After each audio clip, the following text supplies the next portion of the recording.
Bonjour et bienvenue pour notre petite leçon de dessin. Souvent, on pense que dessiner sur du grand format, c'est difficile. En fait, c'est le contraire.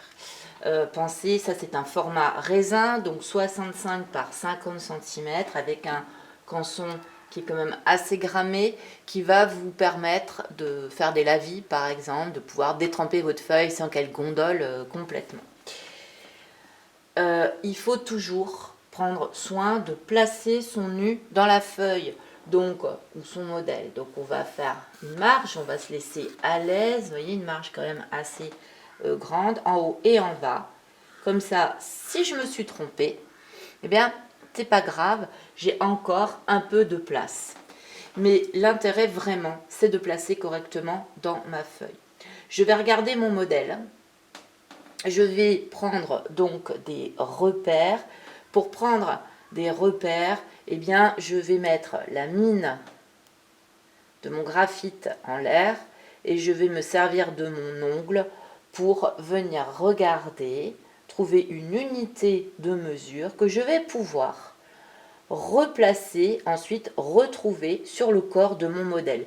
Ça peut être de l'épaule au genou, je vais trouver là eh bien une unité et je vois que cette unité, si je la reporte genou, cheville, eh bien c'est la même, et si je la mets dans l'autre sens, eh bien là aussi ça va me faire genou genou, j'ai encore là aussi ce même repère qui va pouvoir revenir et ça va m'aider.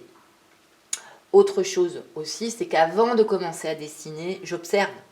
Le dessin anatomique, c'est du dessin d'observation. Donc on regarde et on va essayer d'anticiper comment on va pouvoir représenter cette personne sur la feuille. On va voir que peut-être ça s'inscrit dans une forme trapézoïdale. Cette forme, donc, moi, je vais essayer de la restituer. Et je me suis entraînée au préalable à savoir tracer des formes à main levée. Je trouve que mon modèle peut s'inscrire dans cette zone-là à peu près. Bien sûr, il y aura des vides à l'intérieur. Et ces vides, je peux aussi venir les chercher. Il pourrait y avoir un vide ici. Il pourrait y avoir un vide là, qui est une forme, alors ici, plutôt, alors je vais les marquer un peu pour que vous les voyez davantage. Normalement, bien sûr, on marque à peine. Hein. Ici, j'ai une forme de vide, par exemple ici. Eh bien, déjà, je vais faire cette construction de la forme globale de mon personnage. Je vais donc me rendre compte que certains repères se retrouvent ici, ici. Donc ça va m'aider, hein, puisque je suis venue les mesurer tout à l'heure.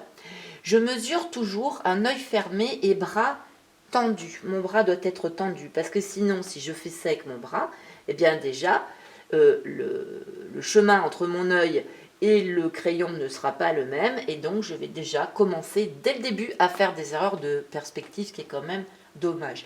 Je vais ensuite venir, comme on avait fait tout à l'heure avec les constructions dynamiques, voir où est placé le buste, et je place mes deux ronds. Je sais que j'ai ma tête qui est dans cet endroit-là. J'ai à cet endroit-là une jambe qui remonte, et cette jambe qui remonte, eh bien, je vais la placer là, puisque là, alors, on va parler d'axe. Soit mon nu, il est tout droit, soit peut-être sa jambe remonte et dans cet axe-là. Alors là encore, je peux aller chercher l'axe de mon modèle visuellement, hein, j'essaye de trouver et hop, je viens reporter la même direction. Hein, j'ai bloqué mon bras de manière à pouvoir refaire les mêmes axes. Donc maintenant, je vais forcer les traits, les valider par rapport à cette construction. À bientôt!